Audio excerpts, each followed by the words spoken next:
Fight or flight இந்த இரண்டு சொற்களும் கோபப்படுகின்ற நபர்களுக்காக பயன்படுத்தப்படுகின்ற சொற்கள். இந்த சொற்களில் ஃபைட் என்பது கோபம் உணர்வு ஏற்படுகின்ற அந்த மனிதர் அந்த இடத்தில் போராடக்கூடிய ஒரு நிலையை வளர்த்து கொள்கின்றது தான் ஃபைட்.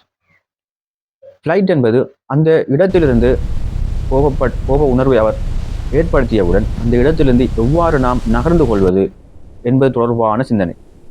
இந்த நேரத்தில் ஒருவர் கோப உணர்வு ஏற்படும் போது அவருடைய சிந்தனை முழுமையாக ஒரு சிறந்த ஒரு முடிவை எடுக்க முடியாது என்று ஆய்வாளர்கள் கூறுகிறார்கள். சிறந்த ஒரு முடிவை எடுக்க முடியாது என்று ஆய்வாளர் கூறுகின்றனர். அதே நேரம் கோபம் தணிந்த பிறகு அவர் எடுத்த முடிவு தவறு என்று அவரே முடிவெடுக்கக்கூடிய நிலை இங்கே காணப்படுகிறது.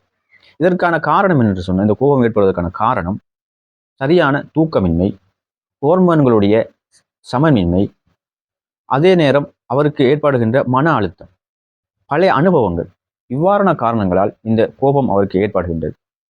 இந்த கோபத்திலிருந்து ஒருவர் விடுபட வேண்டும் என்று சொன்னால் என்ன செய்ய வேண்டும் என்பது தொடர்பாக அடுத்த வீடியோவில் நாம் மிக தெளிவாக பார்ப்போம்.